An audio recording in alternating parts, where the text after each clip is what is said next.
नमस्कार सर, कैसे हैं आप? मैं बहुत बढ़िया हूँ। दोस्तों, स्वागत है आपका हमारे यूट्यूब चैनल।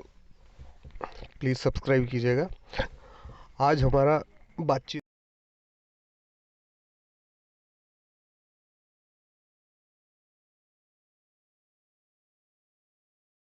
का एक सेशन है और विषय रहेगा यूनियन बजट 2022। बड़ा ज्वलनशील बजट जो आपने विषय चुना, बड़ा ज्वलनशील है। सर, मेरा मानना है कि इस बजट से मध्यम वर्ग की काफ़ी उम्मीदें थी। उम्मीदें बहुत थी। जैसे ये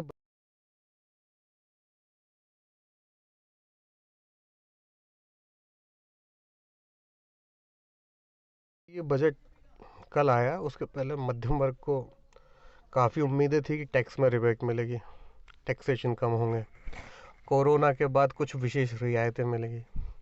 लेकिन कल देखा गया शाम को बजट भाषण जैसे ही ख़त्म हुआ, उसके बाद ऐसा कोई विशेष, ऐसी कोई घोषणा हुई नहीं जिससे मध्यम वर्गीय या गरीब तबके के लोगों को बहुत ज़्यादा बेनिफिट मिले।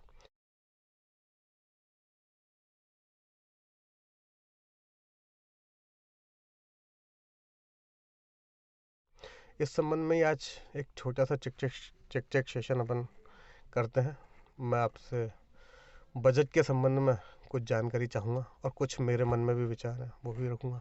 बिल्कुल सर। तो सर, सबसे पहले तो आप ये बताइए, कल कल का बजट आपको लगा कैसा? यार सही बात बताऊं जितेंद्र जी, तो उम्मीदें बहुत थी। आजकल कुछ नई चीज़ें भी बाज़ार में चल रही थी, जैसे कि डिजिटल इंडिया हो रहा है, कुछ लोगों ने बिटकॉइंस वगैरह में भी इन्वेस्टमेंट की हुई थी। और दुर्भाग्यपूर्ण ढंग से कहना चाहूँगा कि उनमें से मैं भी एक था जिसने लगभग 1-1.5 लाख रुपए बिटकॉइन और इस तरह के डिजिटल क्रिप्टो करेंसीज में इन्वेस्टमेंट की हुई थी। लेकिन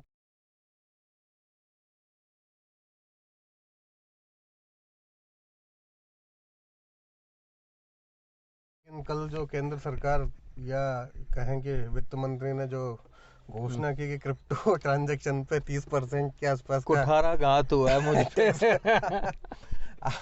आपको भी कैसा लगेगा? दोस्तों, कमेंट करके बताइएगा कि कल जो क्रिप्टो पे गवर्नमेंट ने 30% जो 30% टैक्स लगाया है, उसको आप किस तरीके यार से देखते हैं? आपको एक चीज़ बताता हूँ जी और आप सबसे भी शेयर करना चाहूँगा जी जी जी। कि लोग कह रहे थे क्रिप्टो करेंसी बहुत ही वोलेटाइल है, बहुत ही अनप्रडिक्टेबल है। उन सब के बावजूद सारा रिस्क लेकर के मैंने अपना 1-1.5 लाख रुपए, जो बहुत ही मुझ जैसे मिडिल क्लास आदमी से के लिए एक बड़ा भारी अमाउंट है, जी। ये सारा रिस्क लेने के बावजूद मैंने एक अकाउंट बनाया और उसके अंदर कुछ पैसा इन्वेस्टमेंट किया। और उस इन्वेस्टमेंट को करने के लिए भी 1.5 लाख रुपए इन्वेस्टमेंट करने के लिए भी मेरे 10-12 हज़ार रुपये कई तरह के चार्जेस प्लेटफॉर्म वगैरह जो काट लेते हैं उसमें इन्वेस्टमेंट हुआ। 1.5 लाख के बाद में 1,20,000, अच्छा। यानी कि लगभग 30,000 रुपये मेरे पे पैसे को पहुंचाने में खर्च हो गए। और आपने कल एक और चीज़ नोटिस की होगी, हम्म। जो मैंने भी नोटिस की थी, हम्म। कि वर्चुअल और डिजिटल ट्रांजैक्शन पे भी 1% टैक्स सरकार द्वारा लगाया गया है। इसको आप किस तरीके से और देखते उसको भी देखेंगे, पहले मैं अपना ये पॉइंट एक बार हैं? क्लियर कर दूं कि बिटकॉइन ले लिया अब अपन ने, चलो ठीक है, या क्रिप्टो करेंसीज जो चल रही हैं वो खरीद भी लिया आपने। 1.5 लाख रुपए इन्वेस्ट करके आपको 1,20,000 रुपये की क्रिप्टो करेंसी मिल गई।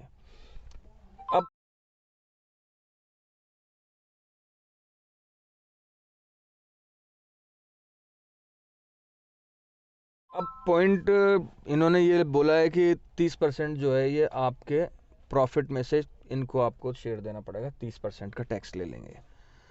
इतनी वॉलेटाइल, इतनी अनप्रिडिक्टेबल जगह पे मैंने इन्वेस्टमेंट किया रिस्क लेकर के, और उस इन्वेस्टमेंट करने के लिए 30-35 हज़ार रुपये मैंने खर्च भी करे। यहाँ पे मैं एक चीज़ स्पष्ट करना चाहूँगा। यहाँ पे मैंने का मतलब आप सब भी हैं जिन्होंने इन्वेस्टमेंट किया है। हाँ, ये हाँ सबके एक हाँ, आम सब आदमी एक के आम उसको आदमी की व्यथा है। ना रिप्रेजेंटेट कर रहा ना, हूँ मैं। ये सिर्फ मेरी ही नहीं है। हाँ। ये उन सभी लोगों की है जो इस तरीके का एक रिस्क लेके क्रिप्टो में या वर्चुअल करेंसीज में इस डायरेक्शन की ओर गए थे, अपना अच्छा खासा इन्वेस्टमेंट भी किया।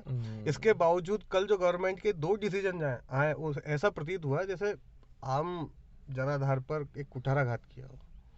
अब मुझे तो, मेरी भावना है तो देखो, हालांकि अब मैं पॉइंट मेरा एक बार फिर से क्लियर कर दूं कि मैंने 1.5 लाख रुपए लगा के 1,20,000 रुपए की क्रिप्टो करेंसी खरीद ली, 30,000 मेरे खर्च हो गए। अब आप सपोज करें कि 1,20 के मेरे हो गए मान लीजिए 2 लाख रुपए, जी बिल्कुल। है ना। अब वो मेरा प्रॉफिट मानेंगे 1,20 से, यानी कि 80,000 रुपए। इस अब इस 80,000 रुपए पे मेरे 30% मैं उनको दूंगा, तब जबकि ये सारा रिस्क मैंने लिया है, टैक्स पेड मेरी इनकम थी सारी, सब कमाई वगैरह भी। आप लोग भी यही कैलकुलेशन कर सकते हैं जो कैलकुलेशन हमने बताई। मतलब और इसके लिए मैं वेट भी करूंगा, सारा लॉस भी खाऊंगा, और लॉस में गवर्नमेंट अच्छा, मेरी कोई हेल्प नहीं करेगी एक वो। मिडिल क्लास जो वर्ग है, मध्यम वर्ग, वो थोड़ा सा अभी पिछले कुछ समय में स्टॉक मार्केट की तरफ भी झुका हुआ है, बहुत बहुत बहुत म्यूचुअल ज्यादा, फंड्स की तरफ भी झुका बिल्कुल। हुआ नहीं, गवर्नमेंट चाहती है कि लोग बाग और इन्वेस्टमेंट करें, इन्वेस्टमेंट करें, क्योंकि देश अच्छी चीज है। में देश में योगदान होता है, देश की हम्म, आर्थिक विकास दर बढ़ती है, आर्थिक दर बढ़ती है। तो जैसा कि अपन जानते हैं कि जो मध्यम वर्गीय लोग हैं, उन्होंने एक अपना स्टॉक मार्केट की तरफ, म्यूचुअल फंड्स की तरफ भी रुझान किया। लेकिन कल ये प्राय देखने में आया कि गवर्नमेंट द्वारा कल बजट के अंदर एक घोषणा और की गई। हालांकि अभी वो स्थिति क्लियर नहीं है, फिर भी मैं आपसे समझना चाहूँगा कि लॉन्ग टर्म कैपिटल गेन और शॉर्ट टर्म कैपिटल गेन दोनों पे 15% टैक्स लगा दिए गए। अब लॉन्ग टर्म कैपिटल गेन पे चलो मान लीजिए, शॉर्ट टर्म जो व्यक्ति इनकम टैक्स की तरफ भी झुका बिल्कुल। हुआ, नहीं, गवर्नमेंट चाहती है कि लोग बाग और इन्वेस्टमेंट करें, इन्वेस्टमेंट करें, क्योंकि देश अच्छी चीज है। में योगदान होता है, देश की हम्म, आर्थिक विकास दर बढ़ती है, आर्थिक दर बढ़ती है।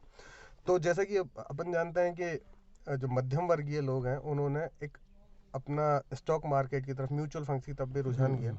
लेकिन कल ये प्राय देखने में आया कि गवर्नमेंट द्वारा कल बजट के अंदर एक घोषणा और की गई।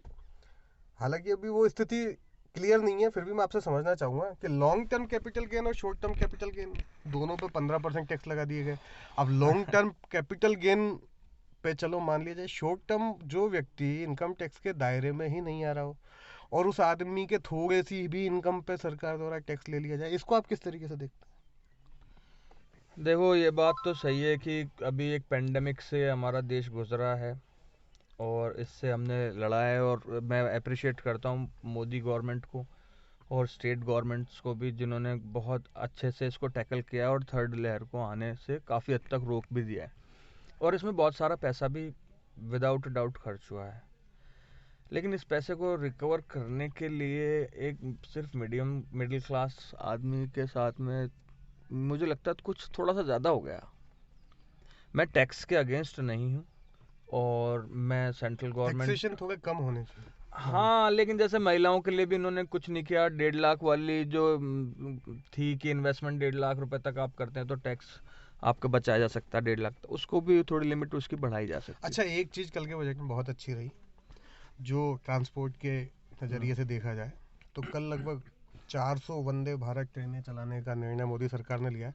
इसको मैं बेहद अप्रिशिएट कर, अच्छे तरीके से लेता हूँ। हाँ, नहीं, ये एक अच्छा निर्णय रहा। अच्छा निर्णय है। हाँ, इससे रेवेन्यू भी जनरेट होगा और अच्छी अच्छी सुविधाएं भी यात्रियों को मिलेगी। अब एक पॉइंट ये भी आया था कि चमड़े का सामान जो है इन्होंने हम्म, उस पर टैक्सेशन कम कर दिया। मैं सोच रहा था इस पर ज़्यादा किया जाएगा।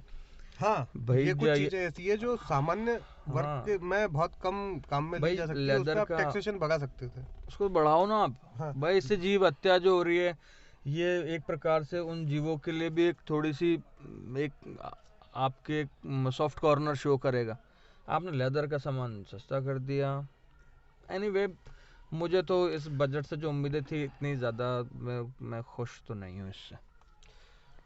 मिडिल क्लास को लेकर बजट में क्या क्या प्रावधान किए गए हैं, वो सब आपने कल देखे। आपको लगता है क्या मिडिल क्लास इससे संतुष्ट हो पाएगा? देखो जितेंद्र जी, सबसे बड़ी बात तो है कि बजट को एक्चुअली समझने के